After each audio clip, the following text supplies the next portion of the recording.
दान प्रदान कीजे गुरु दीन दयाल।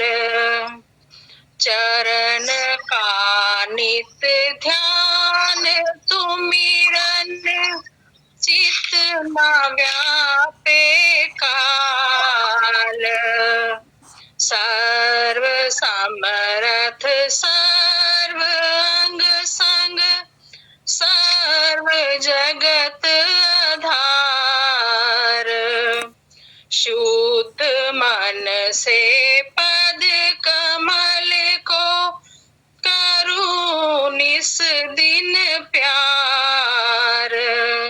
नाम दान प्रदान कीजे गुरु दीन दयाल। सिंधु भवती अगम दुस्तर सूझे वार न पार। विकल मन रहे सोच छिन छिन कैसे जाऊं किनार।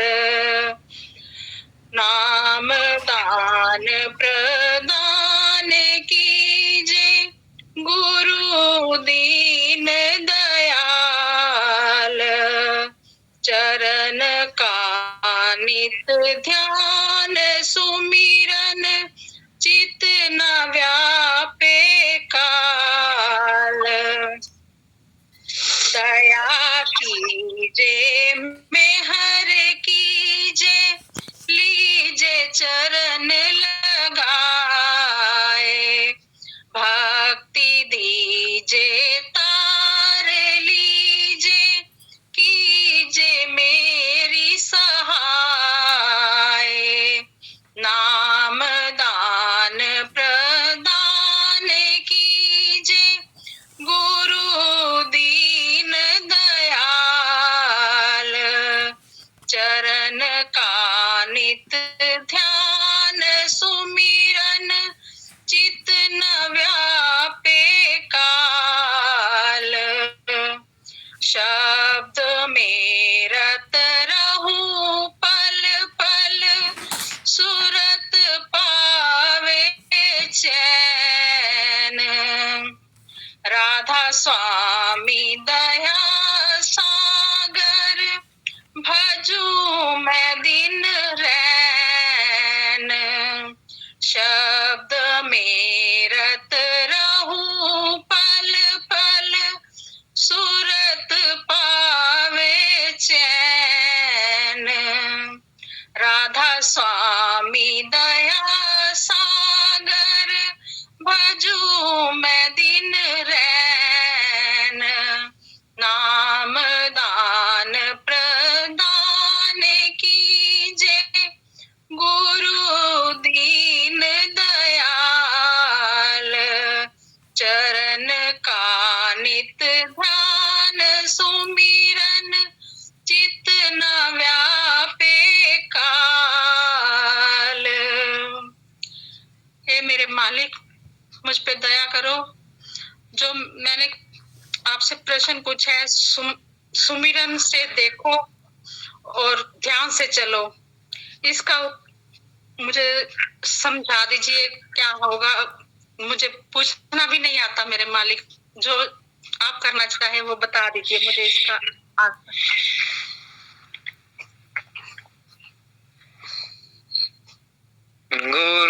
गुरुदेव जगत व्याप्तम ब्रह्मा विष्णु शिवात्मकम गुरु परतरम नहीं किंचित तस्मै श्री गुरुवे नमः। ध्यान मूलम गुरु मूर्ति पूजा मूलम गुरुपदम मंत्र मूलम गुरु वाक्यम मोक्ष मूलम गुरु कृपा। सर्वे भवन्तु सुखिनः सर्वे सन्तु निरामयाः सर्वे भद्राणि पश्यन्तु मा कश्चित् दुर्भाग् भवेत्।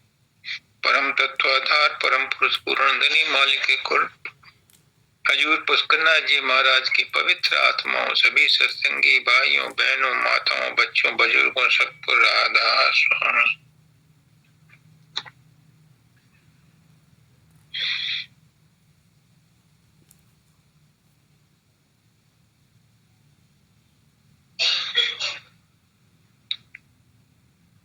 दाता दयाल कहते हैं, हम न आए आपसे और आपसे जाते नहीं, लाया जो ले जाएगा भव दुख से घबराते नहीं। हम आए तो हैं, अगर ना आए होते तो हम बात किससे कर रहे होते। तो आ तो हम गए। सबसे पहली बार जब हम आए तो उस मालिक की वासना के कारण आए। उसने कहा मैं एक से अनेक हो जाऊं, तो अनेक रूप में वो विभक्त हो गया, हम सबको प्रकट कर दिया और अपने आप छुप गया। और उसके बाद हम अपनी वासना से बार बार जन्म लेते रहते हैं। तो हम आ तो गए, लेकिन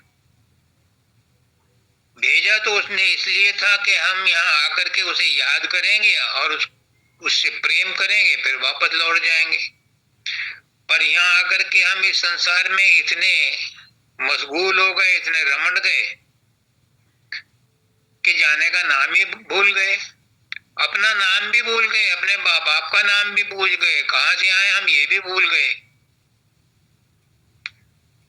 कौन हमारे माँ बाप है ये भी भूल गए। जो संसार के माँ बाप उन्हीं को याद रखते हैं और वो हर बार बदल जाते हैं, तो कहाँ तक याद रखेंगे। जो इस जन्म के उन्हीं को याद रखते हैं, और पशु पक्षियों में तो वो इस जन्म के माँ बाप को भी याद नहीं रखते।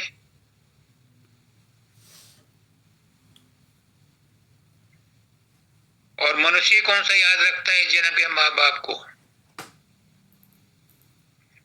जहां बूढ़े हुए वृद्धाश्रम में भेज देते हैं।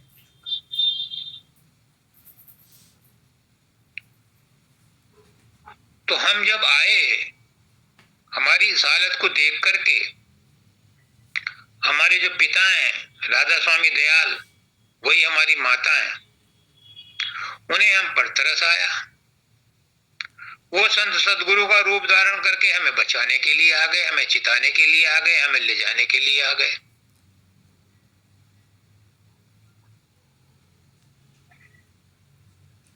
क्यों? क्योंकि किसी और ढंग से हमें ज्ञान नहीं हो सकता था, इसलिए वो गुरु बन के आए।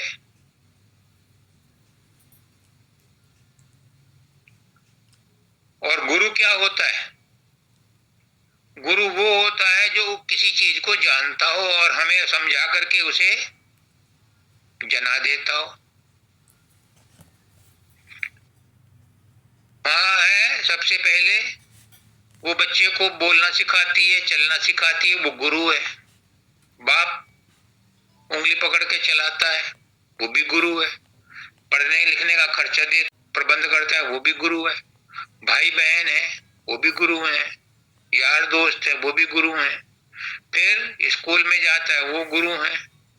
उसके बाद ये तो सारे सांसारिक गुरु हैं, लेकिन असली गुरु वो है जो हमें इस बात का ज्ञान देता है कि हम कौन हैं, कहां से आए हैं, क्यों आए हैं, क्या करना है और कहां जाना है। इसी के लिए आज राधा ने शब्द पढ़ा कि नाम दान प्रदान कीजिए गुरु दीन दयाल। हे दीन दयाल परमात्मा, हम तेरे बच्चे हैं, तूने हम पे तरस खा करके बंधन मुक्त होता हुआ बंधन में बंद करके हम बंधुओं को छुड़ाने आया है, तो हमें हमारा नाम बता दो, हम कौन हैं।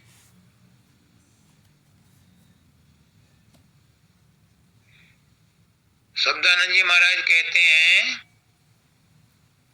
कि जपते रहो राधा स्वामी लाखों बार, करोड़ों बार, अरबों खरबों बार, कुछ नहीं होता। जब गुरु के बताए हुए मार्ग पर चलोगे, उसकी टेक्निक से चलोगे, तो वो नाम जो उसने दिया है, ये तो स्कूल में एडमिशन है, इसकी कमाई करनी पड़ेगी। बच्चे को स्कूल में एडमिशन करते हैं तो घर पे वो ट्यूशन भी पढ़ता है, अपने आप भी पढ़ता है, फिर परीक्षा पास करता है, तब अगली क्लास में जाता है, ऐसे ही वो पास करता करता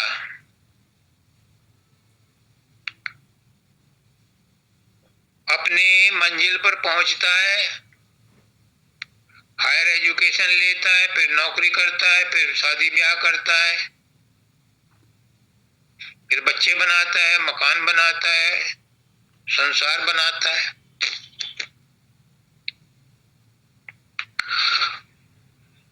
तो दुखी जीव, जिज्ञासु जीव, आर्त जीव प्रार्थना करते हैं गुरु से, हे गुरुदेव आप परमात्मा ही हो, मनुष्य का शरीर धारण करके हमारे कल्याण के लिए आए हो, हमें वो नाम बताओ जिससे कि हम अपने घर जा सकें। और वो नाम सिर्फ गुरु आप ही बता सकते हो, क्योंकि नाम रहे सतगुरु आदि नाम। और कौन सा नाम? नाम रहे चौथे पदमाई। हमें वो नाम बताओ ताकि हम अपने निज घर को चले जाएं, अपने असली माँ बाप के पास चले जाएं। क्यों? क्योंकि इस संसार में जितने भी हमने अब तक टाइम काट लिया, जितने भी रिश्तेदार सगे संबंधियों से नाता जोड़ लिया, संसार की वस्तुएं इकट्ठी कर ली, इनसे हमें चैन नहीं मिली, खुशी नहीं मिली, सुख नहीं मिला। हमें उस देश में पहुंचा दो जहां पर सुख ही सुख है, आनंद ही आनंद है। तो हमें ऐसा नाम प्रदान करो जिससे कि हम अपने घर वापस लौट जाएं। और गुरु आता इसीलिए है। जो गुरु से प्रेम करता है, गुरु पर विश्वास करता है, उसको गुरु सारे भेद बता देता है।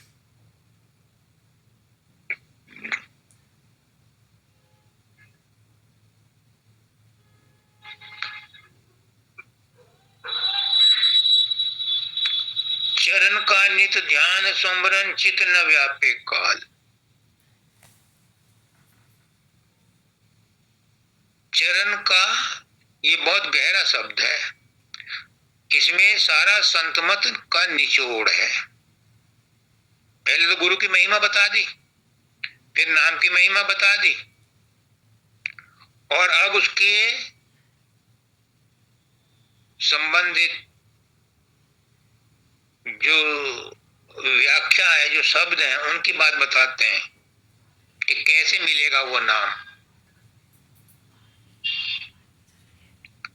चरण का नित ध्यान सुमरन चित न व्यापे काल।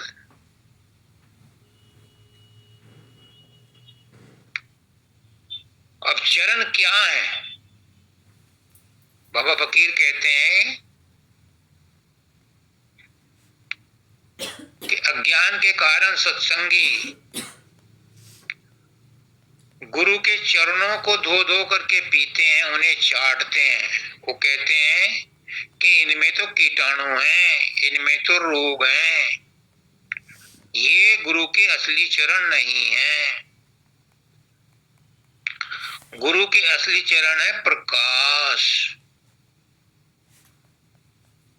अब वो प्रकाश कैसे आएगा, कैसे आता है सब कुछ तुम्हारे अंदर। अब एक प्रश्न है इसी से रिलेटेड कि अंदर के गुरु में और बाहर के गुरु में क्या अंतर है, ये आचार्य वंदिता ने पूछा है हम सबके कल्याण के लिए। मैं गुरु नहीं हूं, मैं बार बार कहता हूं,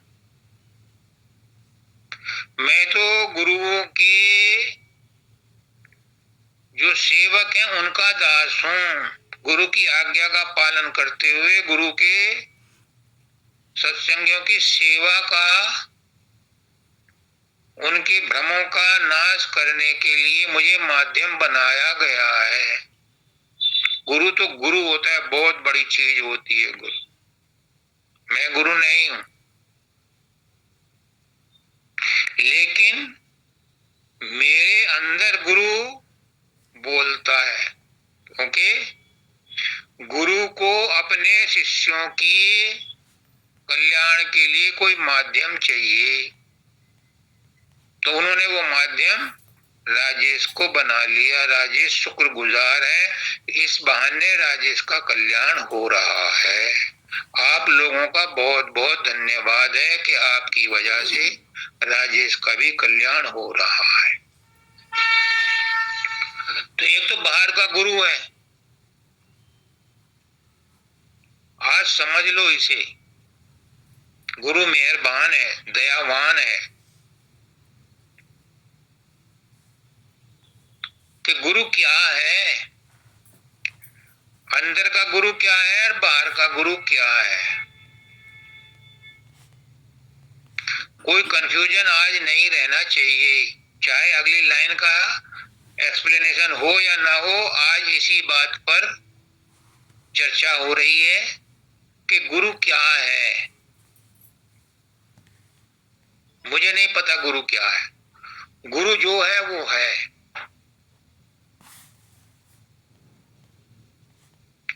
गुरु के बारे में पूर्ण रूप से नहीं बताया जा सकता। क्यों? क्योंकि गुरु परमात्मा ही है और परमात्मा के बारे में कोई नहीं जानता, संपूर्ण रूप से कोई नहीं जानता। बाबा फकीर कहते हैं कि हमारे शरीर में लाखों करोड़ों कीटाणु हैं, रक्त कीटाणु हैं। एक रक्त कीटाणु सारे शरीर के रक्त कीटाणुओं की जानकारी नहीं रख सकता। मानव दयाल जी कहते हैं कि तुम जब हवाई जहाज में बैठते हो तो नीचे इंसान दिखाई नहीं देते, नदी नाले भी लकीर सी दिखाई देती हैं, पेड़ों की हरियाली बस एक छाया दिखाई देती है। और अगर चांद पर जाकर के देखोगे तो कंट्री के कंट्री पहचान में नहीं आते कि कौन सा कंट्री है। इस हालत में एक मनुष्य की क्या औकात है कि उसे कोई जान सके। और वो मनुष्य अगर परमात्मा को जानना चाहे तो कैसे जान सकता है।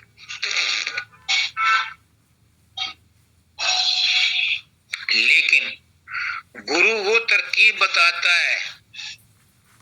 कौन सा गुरु? बाहर वाला गुरु, कि अंदर वाले की पहचान करा देता है। बाहर वाला गुरु हमेशा कहता मिलेगा आपको, सारे गुरु जितने भी मैंने आज तक संपर्क में आया हूं या जिनकी किताबें पढ़ी हैं, यहां तक के उपनिषदों के ऋषियों ने भी कहा है कि असली गुरु तुम्हारे अंदर बैठा है, परमात्मा। आत्मा ही परमात्मा की अंश है, वही गुरु है, वही चेला है। तो बाहर वाला गुरु कहता है मैं तुम्हें अंदर जाने का रास्ता बताता हूं, और जब अंदर जाकर के तुम अपने असली गुरु से मिल जाओगे तो वो तुम्हें अंदर में ही बैठे हुए परमात्मा से मिलान करा देगा। तो अंदर का गुरु और बाहर का गुरु क्या हुआ? रास्ता कौन बताएगा? जो रास्ते का जानकार हो। अंदर का रास्ता कौन बताएगा? जो अंदर जा चुका हो, जो उस मालिक से मिला हुआ हो। तो बाहर का गुरु भी उसी से मिला हुआ है, जानकार है, लेकिन उसकी जानकारी तुम्हारे किस काम आएगी? अगर मैं सतलोक पहुंच गया तो तुम्हारे किस काम आएगा? सतगुरु तो सतलोक से आया हुआ है, उसकी जानकारी हमारे तभी काम आएगी जब हम उसकी बात को समझ करके उसके अनुसार करनी करेंगे, रहनी रहेंगे। तब गुरु क्या कहता है? स्वामी जी क्या कहते हैं? आप आपको आप पहचाना। गुरु जैसे कहता है वैसे करो और अपने आप अनुभव करो, तब गुरु की बात पर विश्वास करना कि हाँ, बाहर वाले गुरु ने जो कहा था वो सही है। तो बाहर वाला गुरु कौन हुआ? ये भी उसी परम तत्व का रूप है। और अंदर में जो गुरु आपको मिला वो कौन है? वो बाहर वाले का ही रिफ्लेक्शन है। हजूर महाराज कहते हैं, बाबा सामन सिंह जी भी लिखते हैं कि अंदर में जो गुरु प्रकट हुआ है वो हाड़ मास का नहीं है, हालांकि बाहर वाले गुरु का ही रूप दिखाई देता है। क्यों? क्योंकि जब तक बाहर में गुरु से प्रेम नहीं करोगे अंदर में कुछ भी नहीं मिलने वाला। इसलिए अंदर में जो गुरु प्रकट होता है वो हाड़ मास का नहीं है, वो ऐन चैतन्य है, वो परमात्मा ही है। वो वही गुरु है जो परमात्मा से मिला हुआ है, उसी ने वो रास्ता बताया है और वही आपको अंदर में परमात्मा से जोड़ेगा। अब इसको और सिंपल भाषा में समझो। बाहर का गुरु सगुण है, गुण सहित है और साकार है, क्योंकि उसका आकार है। अंदर में जो गुरु है, जो प्रकट होता है, वो भी सगुण है, उसमें भी गुण है, और गुण निर्गुण का भी आकार होता है, दाता दयाल कहते हैं। लेकिन वो निराकार है पर सगुण है, जो अंदर में प्रकट होता है। एक और बात समझ लो कि सतगुरु का रूप क्या है फिर। एक तो बाहर वाले गुरु का रूप है, और अंदर में जब वो प्रकट होगा तो हाड़ मास का नहीं होगा, फिर क्या प्रकट होगा? बहुत कंफ्यूजन रहा आपकी वजह से। मैं आपका शुक्रगुजार हूँ, आपका ताबेदार हूँ कि मुझे भी ये ज्ञान आप लोगों के माध्यम से ही हो रहा है। अंदर वाले गुरु का रूप क्या है? बाहर वाले गुरु को तो आप देखते हो, ये उसका रूप है, लेकिन अंदर में जो प्रकट होगा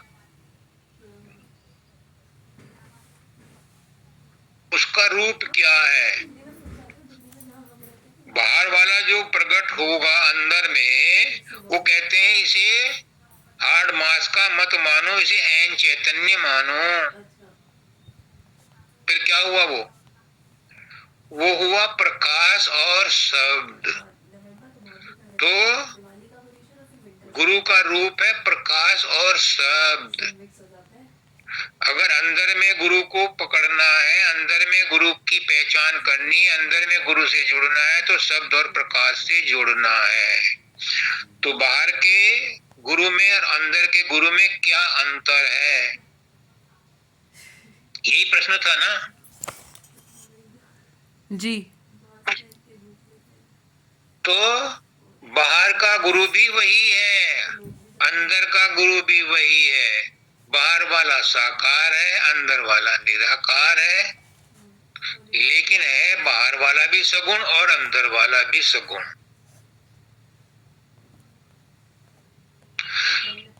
मानव दयाल जी कहते हैं कि साकार निराकार सगुण और निर्गुण इनको भी छोड़ो,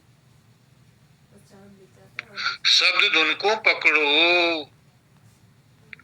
और अपने आप महसूस कर लो कि तुम कौन हो। बड़े अच्छे ढंग से बताया उन्होंने कि तुम राधा हो। और राधा कौन है? राधा वो शब्द की धुन है, जिसे साउंड कहते हैं। साउंड जिंदगी का साज भी क्या साज है, बज रहा है फिर भी नहीं आवाज है। Soundless sound. ये किसकी है? ये उस मालिक की है। उस मालिक से निकली थी शुरू में,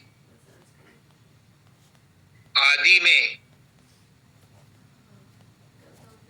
जिसको कहते हैं राधा आदि सूरत का नाम। जब शुरू में शब्द हुआ था तो उससे जो चेतनाएं, चैतन्यता प्रकट हुई थी, वो धुन के रूप में हुई थी, क्योंकि शब्द की धुन थी वो, और उसी को कहते हैं राधा।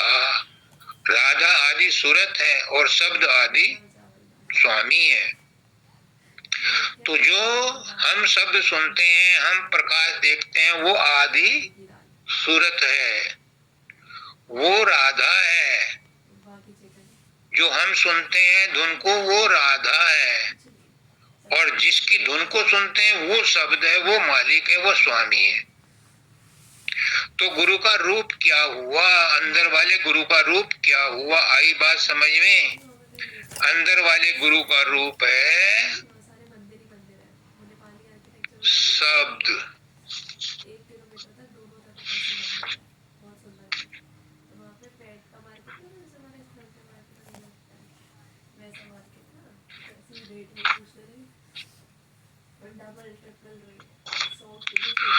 अब देखो दूसरी जगह एक शब्द में कहते हैं दाता दयाल, उस गुरु को कहाँ पाओगे? सब जगह रहता हूं और सब में मेरा स्थान है। देख लेता है मुझे वह जिसमें मेरा ज्ञान है। वो शब्द कण कण में मौजूद है। बाहर वाले गुरु में तो है ही, वो तो तुम्हें ज्ञान दे ही रहा है। लेकिन जो दुश्मन है, जो सांप है, जो शेर है, जो चींटी है, जो हाथी है,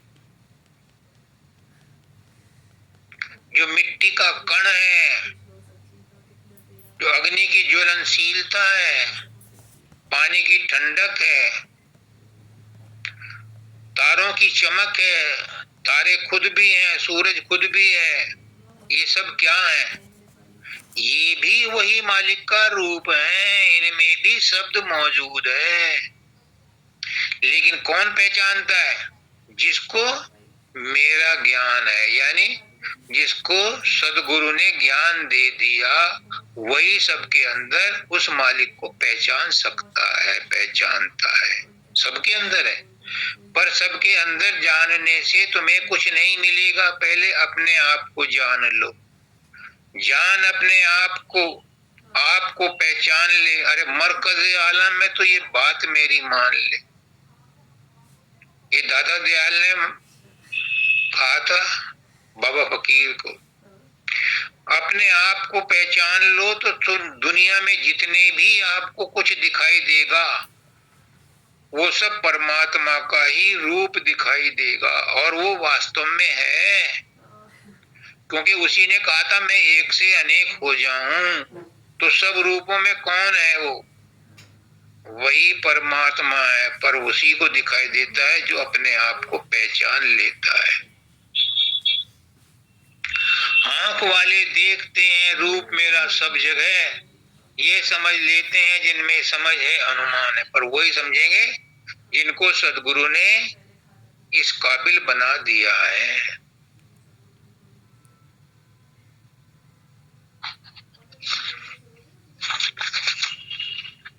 इसमें भी कहते हैं राधा स्वामी नाम लेकर राधा स्वामी धाम लो, लोक यश परलोक आनंद और का जो तुमको ध्यान हो। और इसमें भी कहते हैं क्या, सर्व समृद्ध सर्व अंग संग सर्व जगत आधार, और शुद्ध मन से पद कमल को करूं निज दिन प्यार। उस बाहर वाले गुरु को भी मालिक ही समझो, उसे मनुष्य मत मानो, गुरु को मानुष मत जानो, गुरु है सत्य पुरुष की जान। जिसने बाहर के गुरु को मनुष्य माना उसे कुछ नहीं मिलेगा। अगर उसे ज्ञान मिल भी गया तो वाचक ज्ञानी हो जाएगा, उसे अंतरात्मा के पट नहीं खुलेंगे।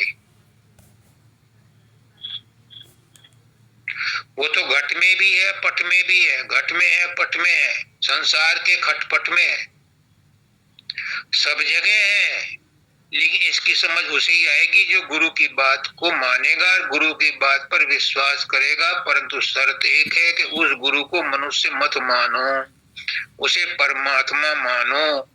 तो पता चला बाहर के गुरु का और अंदर के गुरु का क्या फर्क है? कोई फर्क नहीं है, दोनों एक ही हैं। एक सहज सुलभ है, एक के लिए प्रयास करना पड़ता है। जो सहज सुलभ है वही आपको कहता है कि अंदर में प्रयास करो, तो अपना अनुभव खुद कर लो। एक बिस्किट के पैकेट पर आता है लिखा हुआ ऐड, खुद खाओ और जान जाओ। जब तक खुद खा करके नहीं जानोगे, दूसरे ने खीर खाई है तारीफ कर रहा है, तुम्हें उसका स्वाद पता नहीं लगेगा।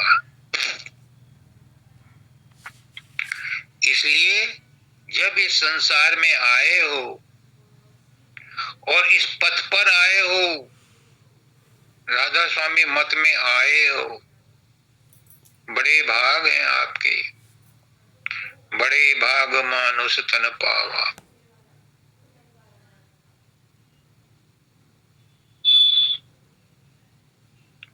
सुर दुर्लभ संतन गावा। ये बड़ा सौभाग्य है कि आपको मनुष्य जन्म मिला, फिर गुरु मिला, गुरु ने नाम दिया, गुरु ने सत्संग दिया। अब गुरु की ये बात भी मान लो कि बाहर वाले गुरु को मनुष्य नहीं मानना, और उसे अंदर में जाकर के जैसा वो कहता उसके हिसाब से साधन अभ्यास करो, और अंदर में प्रकाश गुरु और शब्द गुरु को, रेडिएंट फॉर्म को पकड़ो। वो जो अंदर में शब्द धुन को पकड़ोगे, वो तुम्हें अंदर में परमात्मा से यानी शब्द के भंडार से मिला देगी, तभी तुम्हारा नर जीवन सफल होगा। लेकिन शुद्ध मन से, मन में जब तक कोई भी वासना है, इच्छा है, काम क्रोध लोभ मोह ईर्षा द्वेष तृष्णा बरसना का एक छींटा भी बाकी है, तब तक अंदर में उस शब्द धुन को नहीं पकड़ सकते, उस हिंडोले पर नहीं बैठ सकते,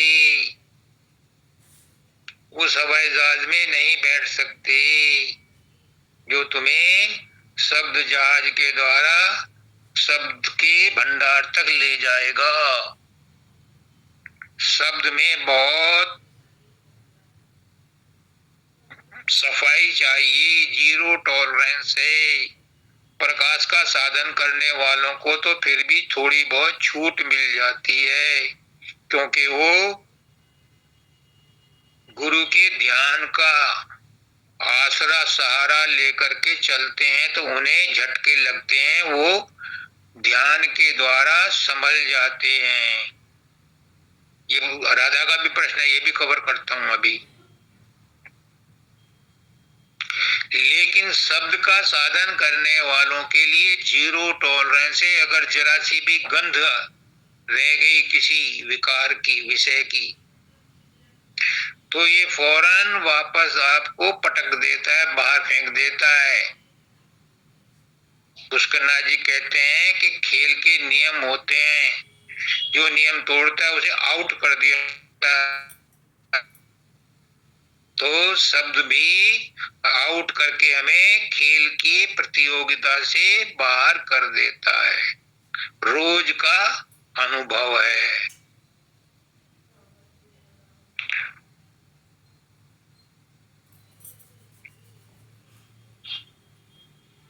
शुद्ध मन से पद कमल को करूं निस दिन प्यार। और पद कमल मैंने बताया कि प्रकाश है। गुरु के ये चरण नहीं है। बाहर वाले गुरु के चरण के बारे में यहाँ नहीं कह रहे, यहाँ कह रहे हैं प्रकाश को। गुरु के चरण प्रकाश हैं, गुरु का रूप शब्द है। तो गुरु के चरणों में यानी प्रकाश का भी सहारा लो। और कैसे मिलेगा? फिर दोबारा रिपीट करता हूं।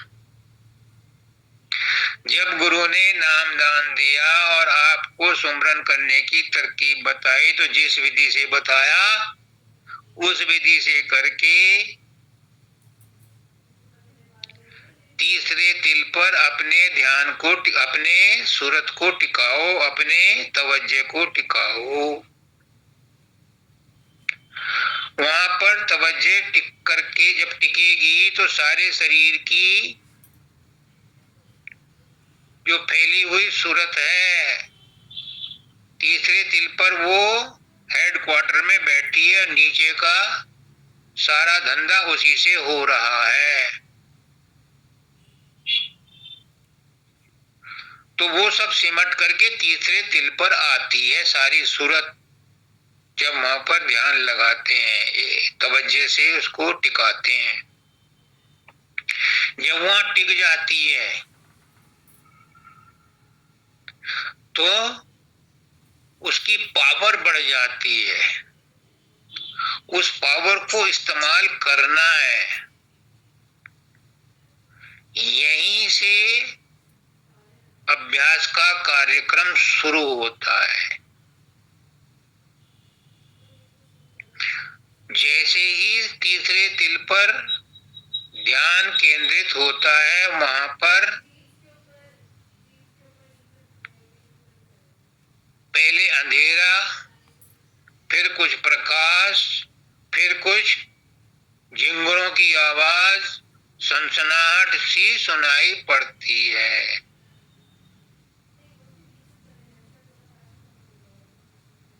जब और एकाग्रता बढ़ती जाती है तो सूरत तीसरे तिल से अंदर में घुसती है और सहजल कमल में पहुंचती है। वहां पर घंटा शंख की आवाज सुनाई देने लगती है।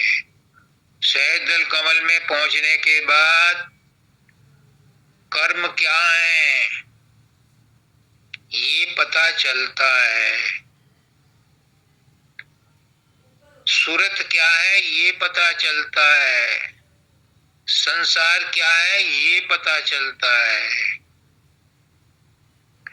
जैसे जैसे एकाग्रता बढ़ती जाती है सहजदल कमल में, फिर वो एक बंकनाल से निकल करके त्रिकुटी में पहुंचती है और त्रिकुटी में उसे गुरु का रूप दिखाई देता है, जिसको कहते हैं रेडिएंट रूप, दिव्य रूप, प्रकाश रूप, ओम का रूप। गुरु ने बताया गुरु का ठाम, वहां गुरु का स्थान है, वहां मन का स्थान है, वहां पहुंच करके मन शांत हो जाता है। फिर सूरत वहां से उसके चंगुल से निकल करके सहजदल कमल में जाती है, जो शून्य में जाती है, जो मस्तक में है यहाँ, और वहां पर वो मानसरोवर में नहाती है, शुद्ध हो जाती है, उसके कलमश छूट जाते हैं, वो हंस बन जाती है। फिर वो 10वें द्वार से महाशून्य में पहुंचती है, जो निर्मल देश का पार्ट एंड पार्सल है। उसके बाद वो भंवर गुफा जाती है, तब सतलोक में पहुंचती है, 3 लोग इससे भी और ऊपर। तो ये प्रोसेस था कि जहां से सूरत आई थी वहां पहुंचने का, जो सदगुरु बताता है अपने सत्संग में और नाम देने के समय। जो इस पर गौर करता है, इस पर चलता है, वो अपने देश वापस पहुंचता है। और स्वामी जी महाराज कहते हैं, एक जन्म गुरु भक्ति कर, जन्म दूसरे नाम, और जन्म तीसरे मुक्ति पर, चौथे में विश्राम। और महाराज दयाल जी कहते हैं कि ये गुरु एक ही जन्म में चारों कर्म करवा लेता है और एक ही जन्म में उसे धुरपद धाम पहुंचा देता है। तो क्या कहते हैं, दया कीजिए, मेहर कीजिए, लीजिए चरण लगा है। हे सदगुरु, अब बड़ा मौका है, सुनहरा अवसर है, मैं यही विनती करती हूँ, मैं तेरे न्योरे करती हूँ कि अब की इतनी तो दया कर दी आपने, इतना तो पता बता दिया, अब थोड़ी सी दया और कर दो। कहें कि दया कीजिए, मेहर कीजिए, लीजिए चरण लगाए। ये जो चरण बताए ना प्रकाश, इसमें भी आप ही लगवा लो, उससे ना हो। मैं जो कर सकती थी मैंने कर लिया, जितना सुमरन कर सकती थी कर लिया, जितना ध्यान लगा सकती थी लगा लिया, बाहर के गुरु पर भी ध्यान लगा लिया, अंदर के गुरु पे भी ध्यान लगा लिया, फिर भी मन पटकता रहता है, झटकता रहता है, मुझसे नहीं होता। अब मैं शरणागत हूँ, अब आप मुझ पर कृपा करो, मुझे चरणों में लगा लो, यानी प्रकाश से चिपका दो। और फिर धीरे धीरे उंगली पकड़ करके पहुंचा, अब मुझे शब्द से भी जोड़ लो, ये आप ही मेरी करनी करवा लो, मुझसे रहनी रहलवा लो, मैं तो आपके हाथ का हथियार हूं। मेरी ये हिम्मत नहीं है कि मैं अर्जुन की तरह से कहूं कि मुझे विराट रूप दिखलाओ ना, मुझे तो जो छोटा मोटा रूप आपने जो छोटी मोटी दया की है बस इसी में संतुष्ट हूं। मुझे विराट रूप नहीं चाहिए आपका देखने को, मैं उसके काबिल नहीं हूं और न मुझे जरूरत। जितनी आपने दया की है बस उसी में थोड़ी सी और बरकत कर दो। राधा यही चाहती है ना? जी मालिक। हाँ, तेरे दर्द का मुझे ज्यादा ख्याल है। तो वो कहते हैं, भक्त दया कीजिए, मेहर किरण लगा है, ये भी काम आप ही करा लो, मैं तो तुम्हारे चरणों में पड़ी हूँ, जो मुझसे चाह करा लो, करने को तैयार हूँ, रात दिन कहोगे तो मैं वो भी करने को तैयार हूँ और कर रही हूँ।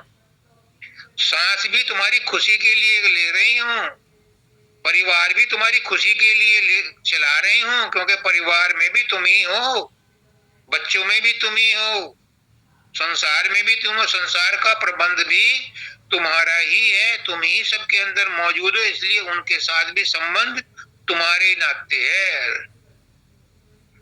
सब नाते राम के नाते हैं, सबके अंदर राम है, तो उसी राम के नाते मैं सबसे सबकी सेवा कर रही हूं। आगे क्या कहते हैं, भक्ति दीजिए तार लीजिए। अब देखो, वो ये भी नहीं कहती कि मैं भक्ति करूंगी ना, मेरे बस की ना है, मैंने बहुत करके देख ली, अपने पापड़ बेल के देख लिए, मुझसे ना होती भक्ति। जयश्री ऐसे ही कहती है कि ये भी मुझसे आप ही करा लो, भक्ति दीजिए तार लीजिए। तारने का काम आपका है, क्योंकि आप आए हो, हम आपके बच्चे हैं, अगर गंदगी में पड़ गए तो आपको ही धोना है, माँ को ही धोना है। और कीजिए मेरी सहाय, क्यों, शरणागत की लाज तेरे हाथ है, मेरी लाज तेरे हाथ, मेरी लाज तेरे हाथ। जब द्रौपदी ने ऐसा कहना शुरू किया तो कृष्ण भगवान आ गए उसकी लाज रखने के लिए। एक उंगली पर अपनी साड़ी की चीर फाड़ करके लगाई थी, उसने बांधी थी द्रौपदी ने कृष्ण के हाथ में, जब उन्होंने सुदर्शन चक्र से उसका गला काटा था। कौन था वो, जो उसका विरोध, जिन्हें 101 गाली दी थी उसको? जरासंध। नहीं नहीं ना, शिशुपाल, यस राइट, शिशुपाल वो का जब सुदर्शन चक्र से उन्होंने वध किया था तो उसके उंगली में घाव हो गया था, तो इसने अपनी साड़ी फाड़ के एक चीर लगाया था, मतलब पट्टी बांधी थी। उसका कर्ज उतारने के लिए इतना कपड़ा, इतना साड़ी, इतना वस्त्र दिया कि दुशासन जैसा पहलवान थक गया। तो कहते हैं, भगवान भी कहते हैं इस बात को, सर्वधर्मान परित्यज्य मामेकम शरणं व्रज, तू सब कुछ छोड़ दे, हेकड़ी छोड़ दे, मेरी शरण में आ जा, करना धरना सब छोड़ दे, मैं तुझे सब पापों से मुक्त कर दूंगा, तुझे ध्रुपद धाम भी ले जाऊंगा, बस मेरी शरण में आ जा। मामेकम शरणं व्रज, मुझे नमस्कार ही कर दे, माम नमस्कुरु। कितना सस्ता रास्ता बताया है, लेकिन नहीं, हम अकड़ में रहते हैं। उसने मुझे ऐसा कह दिया, वो मेरे सामने क्या बेचता है। ये अहंकार ही हमें ले डूबता है। मानव दयाल जी कहते हैं, तुम गुरु को क्या दोगे, तुम्हारे पास है क्या? जो कुछ भी तुम्हारे पास है वो तो सब गुरु का ही दिया हुआ है।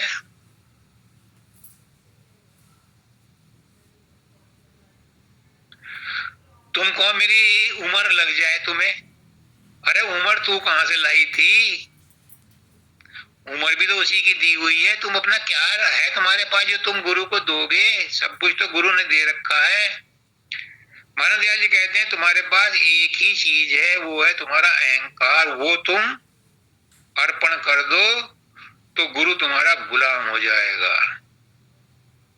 तो दया कीजिए, मेहर कीजिए, लीजिए चरण लगाए और भक्ति दीजिए, तार लीजिए, कीजिए मेरी सहाय। अब मैं शरणागत हूं और शरणागत की लाज रखना तेरा काम है, तेरा कमिटमेंट है। और तू आया हुआ है मनुष्य योनि में, तेरी भी गरज है हमें ले जाने की। पुष्कनाथ जी कहते हैं अगर कोई गुरु किसी शिष्य को नहीं चिता पाता पूरी जिंदगी में तो उसे दोबारा भेजा जाता है। इसलिए मानव दयाल जी क्या कहते हैं, मेरी क्लास में कोई फेल नहीं हुआ। तो मानव दयाल जी के जिसने दर्शन कर लिए वो सत्संग में भी फेल नहीं होगा, परमार्थ में भी फेल नहीं होगा, हो नहीं सकता। कमिटमेंट है उनका। वो तो गुरुओं के गुरु, महागुरु, परम गुरु राधा स्वामी दयाल आए और कहीं गए नहीं। मैं जब कहता हूं कि मेरे 3-3 गुरु हैं, 4-4 गुरु हैं, 5-5 गुरु हैं, तो वो हैं पहले साकार थे, अब निराकार हैं। पहले सीमित थे, अब असीम है, शब्द रूप में सब जगह सबकी संभाल कर रहे हैं। और अंदर में जो शब्द गुरु है वो वही गुरु है जो सामने मौजूद है, कोई भेद नहीं है।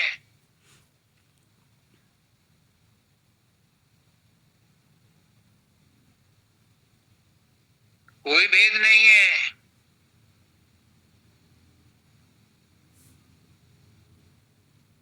जो छाया है वो भी जिसकी छाया है उसी का रूप है, उससे अलग नहीं है। शक्ति शक्तिवान में है, शक्तिवान से शक्ति अलग नहीं होती। इसी तरह से प्रकृति भी पुरुष से अलग नहीं है। माया को सब गाली देते हैं पर माया भी उस परमात्मा की ही छाया है, उसी परमात्मा की ही अंश है। किसको बुरा कहोगे? ब्रह्म रहे माया के ओले, बिन माया ब्रह्म क्या बोले। अब बताओ माया कितनी इंपॉर्टेंट बना दी। बिन माया के, बिन शरीर के परमात्मा का रियलाइजेशन नहीं हो सकता। परमात्मा को एक्सप्रेस करने के लिए, प्रकट होने के लिए, प्राकट्य के लिए, मैनिफेस्टेशन के लिए एक अदद शरीर चाहिए। तभी तो उसने कहा मैं एक से अनेक हो जाऊं तो अनेक रूपों में प्रकट हो गया। बटा नहीं वो, उसके टुकड़े नहीं हुए, अनेक रूपों में वो स्वयं परिपूर्ण का परिपूर्ण है। ओम पूर्णमिदं पूर्णमिदं पूर्णात् पूर्णमुदच्यते पूर्णस्य पूर्णमादाय पूर्णमेवावशिष्यते। वो पहले भी पूर्ण था, अव्यक्त रूप में भी पूर्ण था, अनमैनिफेस्टेड रूप में भी पूर्ण था। और जब वो विभिन्न रूपों में प्रकट हो गया, मैनिफेस्टेड हो गया, तो भी पूर्ण है।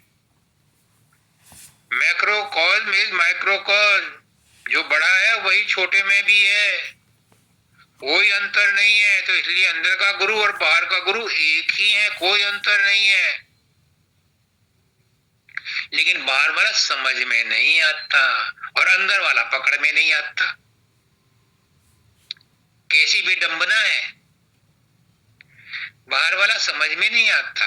कृष्ण भगवान कहते हैं कि जब मैं मनुष्य रूप में आता हूं तो लोग मेरी मखौल उड़ाते हैं, पकड़ लो इस ग्वाले को। दुर्योधन कहता है हस्तिनापुर की सभा में, जब कृष्ण भगवान शांति का प्रस्ताव लेके आए थे कि पकड़ लो इस ग्वाले को, और भागते हैं। कर्ण भी जाता है पकड़ने के लिए, पकड़ लिया उसे। कोई नहीं समझता उसे मनुष्य रूप में,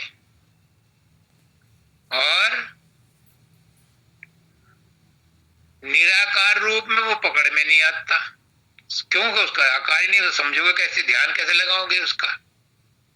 निराकार का ध्यान नहीं कर सकते, निराकार का सुमरन तो कर सकते हो, ध्यान तो साकार का ही करना पड़ेगा। तो इसलिए सदगुरु की इंपॉर्टेंस है बाहर वाले की भी, और वो जब अंदर में जाना हमारा संबंध जोड़ता है तो अंदर वाले की। शब्द में रत रहूं पल पल सूरत पावे चैन। अब ये टेक्निकल वर्ड है, जिनको आगे पहुंचना है वो समझें इसे, कि शब्द में रत रहूं पल पल। शब्द में रत कैसे रहना है?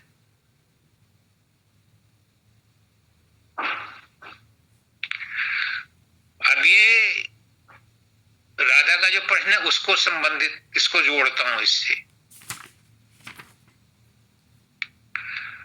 शब्द में रहूं रत पल पल सूरत पावे चैन।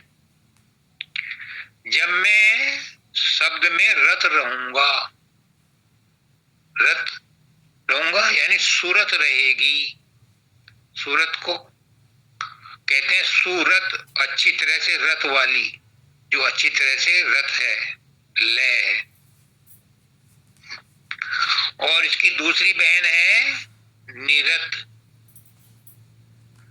निरत है जो रत नहीं है लेकिन सावधान है, चैतन्य है और निरीक्षण की शक्ति रखती है, देखने की शक्ति रखती है, निरत। तो शब्द में रहूं रत पल पल सूरत पावे चैन। सूरत तो चैन पा लेगी, सूरत को तो चैन मिल जाएगा। शब्द में रत रहने से सूरत को चैन मिल जाएगा।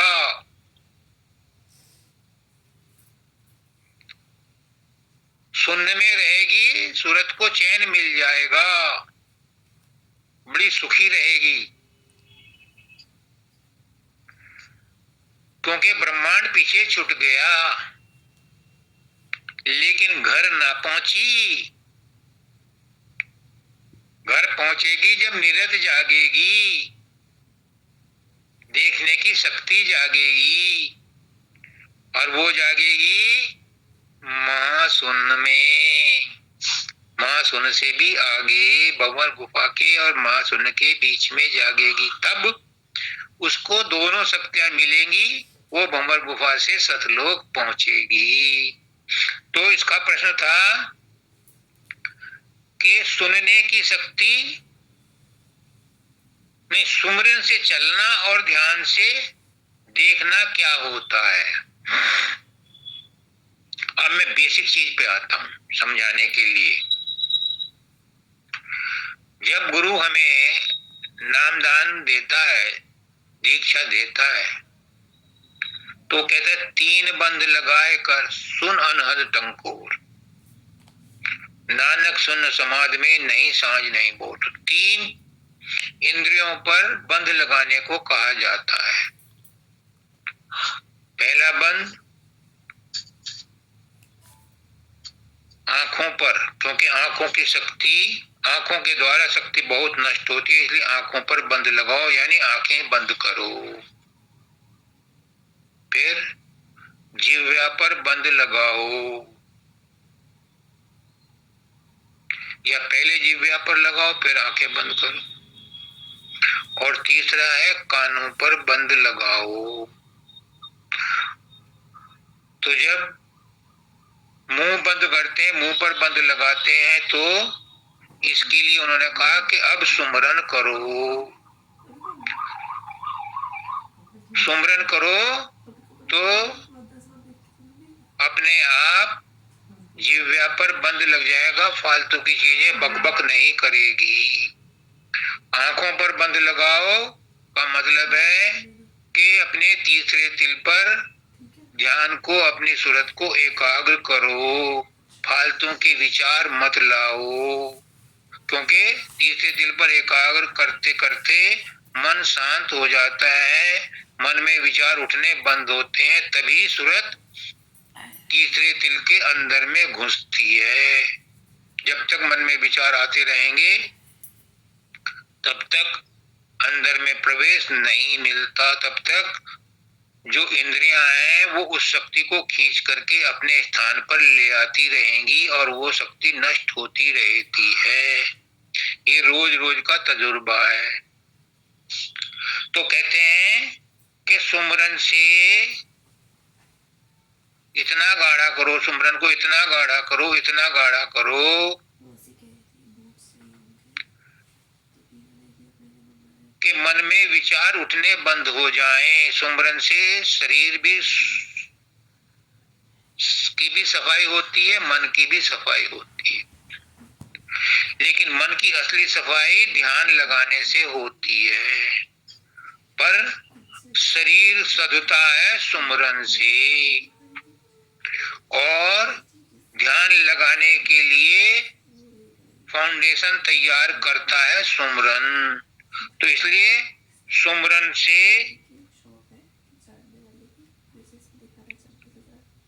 हम आगे जाने के लिए फाउंडेशन तैयार करते हैं। कैसे? मैंने उस दिन एक दिन सत्संग में बोला था कि हमारी सूरत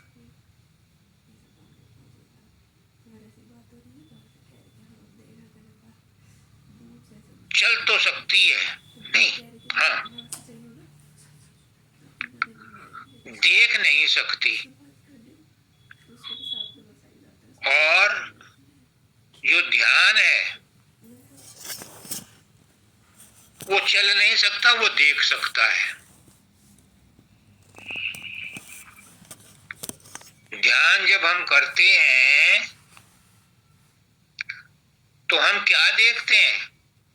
शब्द देखते हैं, प्रकाश देखते हैं, गुरु का रूप देखते हैं, लेकिन वो चल नहीं सकता, उसका पैर नहीं है, वो लंगड़ा है ध्यान। और सूरत चल सकती है। अभी मैंने बताया कि उसमें खिसकने की शक्ति है, लेकिन उसकी आंखें नहीं है।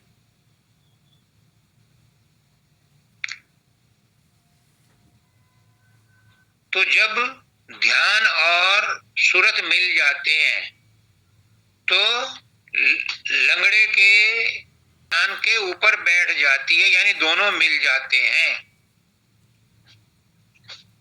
तो आगे का रास्ता तय होता है। तो इसलिए कहा था उस दिन कि सुमरन से चलना और ध्यान से देखना, जब ये दोनों पक्के हो जाएंगे तो आगे का रास्ता मिलेगा, यानी शब्द की डोर मिलेगी। एक बात बता दूं, जो मेरा अनुभव कहता है, ये चलने फिरने का काम त्रिकुटी तक ही है। तीसरे तिल से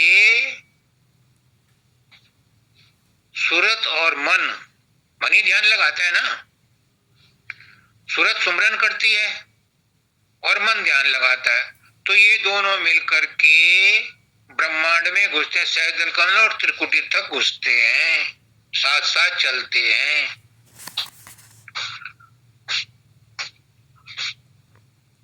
त्रिकुटी में जाकर के मन शांत हो जाता है। और मैंने कहा कि सूरत के तो कैसे चलती है वो? यहां तक तो आई मन के सहारे त्रिकुटी तक, और आगे जो गुरु मुझसे कहलवा रहा है, हो सकता है मैं गलत हूं, हो सकता है 16 आने गलत हूं, एक अन्ना दो आने की नहीं, उसका पूरा ही गलत हूं, लेकिन गुरु कहलवा रहा है, गुरु जाने। आगे सूरज चढ़ती है सार शब्द के ताकत से, यानी सूरत में इतनी ताकत हो जाती है कि शब्द उसे खींचता है, अपने आप नहीं चलती।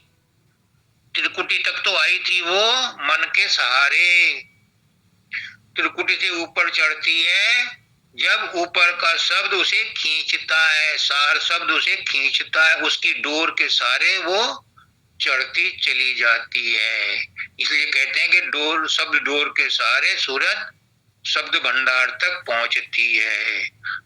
सूरत भी निराकार है और शब्द भी निराकार है। वो मालिक भी निराकार है, लेकिन शब्द के सहारे सूरत चढ़ करके उसके भंडार तक जाती है, क्योंकि शब्द में वो ताकत है कि वो सूरत को खींच लेता है। इसलिए उस दिन मैंने कहा तो अचानक था, लेकिन आज उसके लिए ग्राउंड भी सामने आ गए। हो सकता है गलत हो, ये हो सकता है गलत हो, मैं नहीं कहता कि सही है, लेकिन समझाने के लिए उस दिन कहा था, आज फिर उनकी पुष्टि हो गई कि सूरत के पैर नहीं है और मन की आंखें नहीं है। वो ध्यान करता है, सूरत के सहारे चढ़ता है,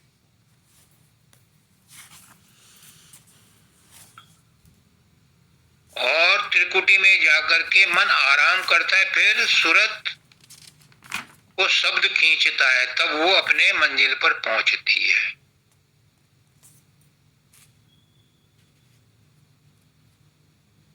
तो कहते हैं शब्द में रहूं रत पल पल सूरत पावे चैन, राधा स्वामी दया सागर भजूं मैं दिन रैन।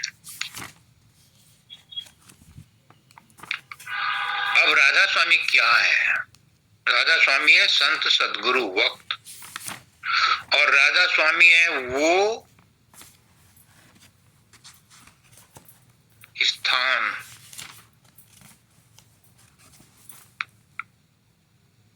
सुपर मोस्ट कॉन्शियसनेस जो अनामी धाम में राधा स्वामी धाम में रहता है। वो दया का सागर है, वो सब पर दया कर रहा है। जिसको कष्ट हो रहे हैं, जिसको तकलीफ हो रही है, वो भी उसकी दया ही है। जो नरक में सड़ रहे हैं, वो भी उसी की दया है। पूछो क्यों, कैसे? जो नरक में कष्ट पा रहे हैं, जो इस संसार में कष्ट पा रहे हैं, वो भी उसकी दया है।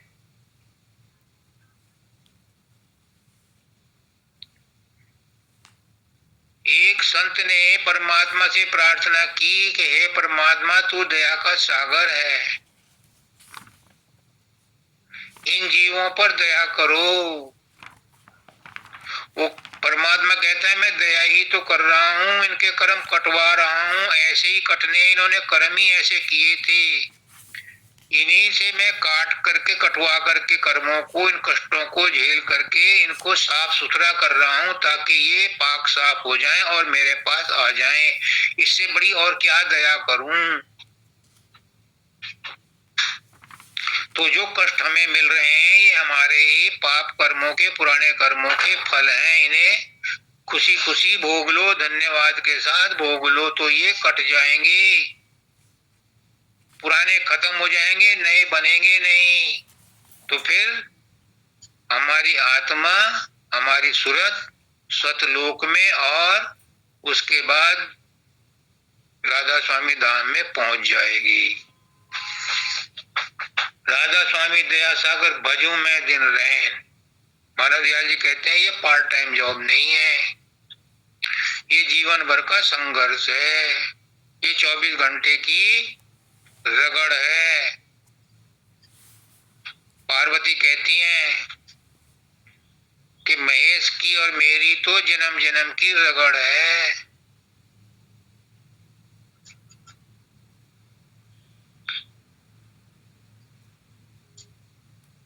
तो हमारी भी जन्म जन्म की रगड़ है, पर ये रगड़ इस जन्म में खत्म होने वाली है, हो जाएगी, क्योंकि गुरु आया है यही करने के लिए। मगर कुछ तो तुम भी करो, गुरु की बात तो मानो। गुरु के कहे अनुसार जीवन की रहनी बनाओ, करनी करो, तब पाओ कुछ सार, तब कुछ हाथ में लगेगा। ये बात समझ में आ गई? समय भी हो गया।